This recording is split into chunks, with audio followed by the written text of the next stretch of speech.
こんにちは、ケイコです。インドに戻ってヨガをしてます。今日の比較動画はレンゲ座を使ったエクササイズです。今日紹介するのは左股関節の怪我以降、またいつかできるようになりたいなと目標にしていたポーズ2つです。腰やお尻周りがとても気持ちよくなるポーズなんです。このポーズじゃないと得られない快感っていうのがあるんですよ。レンゲ座を使った2つのエクササイズです。あまりにも気持ちいいので、ついつい長い時間このポーズを取り続けることがよくあります。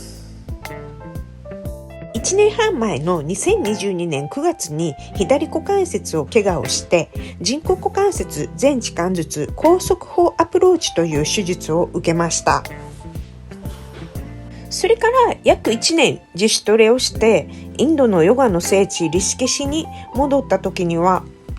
レンゲ座は組めるようになっていました。でも左足を右ももに乗せる場合のレンゲ座は足の形をレンゲ座にするのが精一杯で、それ以上のエクササイズは無理な状態でした。ちなみにレンゲ座というのは足の形はあぐらと似ていますが、レンゲ座の場合は足先を別の足のももの上に乗せます。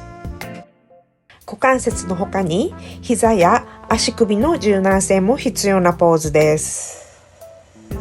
このレンゲ座のポーズ、英語ではロータスポーズって言うんですけれども、インドで20年以上習っているリハビリ系ヨガのクラスでも練習するポーズです。普段エクササイズ不足の人にとっては特にレンゲ座は難しいポーズなので、まずは片足だけももに乗せる半レンゲ座とか片レンゲ座と呼ばれる練習から始めます。今日の比較動画4では半レンゲ座からの前屈での左右差とレンゲ座で腹ばいになるエクササイズでの左右差を比較した動画の2種類を紹介します。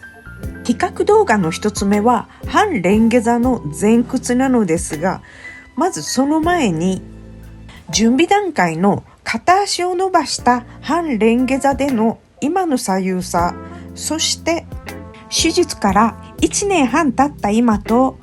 過去のいくつかの時期の半レンゲ座の違いを紹介します。まず股関節の手術から1年半後の2024年3月現在の片足を伸ばした半レンゲ座の違いがこちらです。まだ左膝は床から浮いています。でも横から見ると左足先の位置が膝の近くではなくだいぶ体に近づいてきているのがわかります。半年前の2023年9月は手術から1年後だったんですが、まだ左足がももの膝ギリギリの位置にしか乗りませんでした。これでは半レンゲ座が精一杯でこれ以上のポーズは無理でした。ちなみに今から約1年前はこの写真のような感じでかろうじて左足が右膝に引っかかっているだけという感じでした。人工股関節にする手術を受けて半年後ぐらいです。ついでにその3ヶ月前の今から約1年3ヶ月前、つまり股関節の手術から3ヶ月後は上半身を起こした状態での半レンゲ座はまだ無理だったので寝た状態です。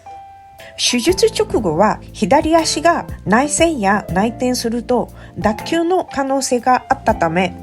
その頃から左股関節の柔軟エクササイズとしてこの足の形は練習してたのだけれども、左足が右膝にやっと乗るようになったのがちょうど手術から3ヶ月後でした。まだ右ももには乗ってませんでした。手術から3ヶ月後ということは確か疼痛や麻痺もほぼなくなった頃でした。ちょうど1年3ヶ月前ですが、何やら懐かしい感じがします。手術から1年半が経った今、つまり2024年3月現在では、半レンゲ座からの前屈もヨガの練習に取り入れています。私の怪我は左股関節なので、右足を上にした場合は上半身はすごく伸ばしやすいのですが、左足を右ももに乗せる場合は左股関節と左ももが浮き上がってしまって左お尻が不安定なので上半身も伸びにくいです。特に左の腰と下腹部も伸びにくいです。左足を上にした半レンゲ座の方の前屈はまだ少ししにくいです。今後の練習でどのくらい改善するのかとても楽しみです。比較動画の2つ目はレンゲ座を使ったエクササイズです。半レンゲ座と違い、レンゲ座は両足をももに乗せます。怪我以前から大好きで、このエクササイズからしか得られない快感があるんですよ。早くこのエクササイズができるようになりたくて、日々リハビリに励んだと言っても過言ではないです。先月の2024年2月から練習し始めたポーズなので、過去の比較動画はありません。レンゲ座も左右2種類あり、手術から1年半経った2024年3月現在では、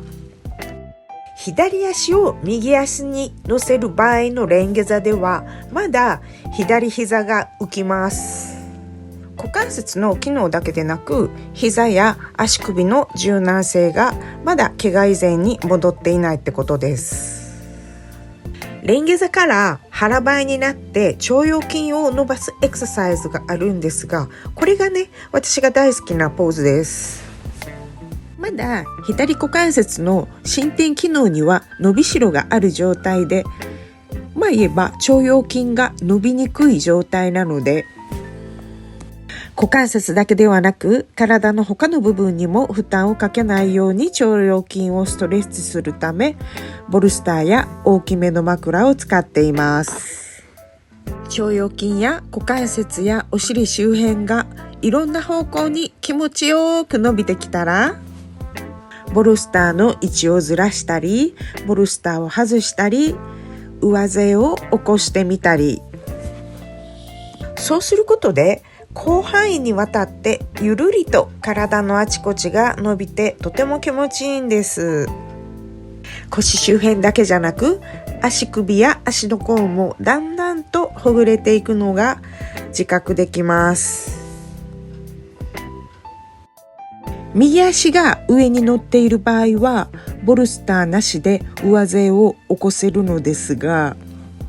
左足が上の場合は時にボルスターなしでは上背を起こせないことがあるけれども、じんわりと股関節やお腹、お尻周辺が温かくて気持ちよくなるのがすごく快感で、いつもこのエクササイズにはかなり長い時間をかけています。このようにボルスターをはじめプロップスを使うことで体に無理のない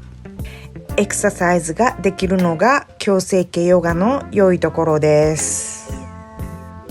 とは言いましても、まずはレンゲ座で座れるようになるまでに結構時間がかかりまして、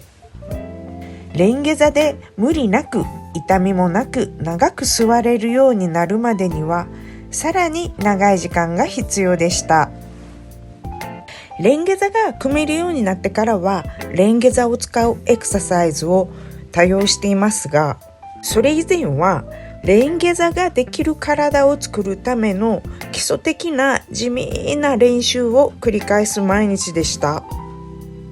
今日紹介したエクササイズ2種類、数ヶ月後の変化が私自身もとても楽しみです。レンゲ座を使うエクササイズは他にもあるので、できる範囲でいろいろと挑戦していけたらと思っています。本日もご視聴いただきありがとうございました。また近いうちにお会いしましょう。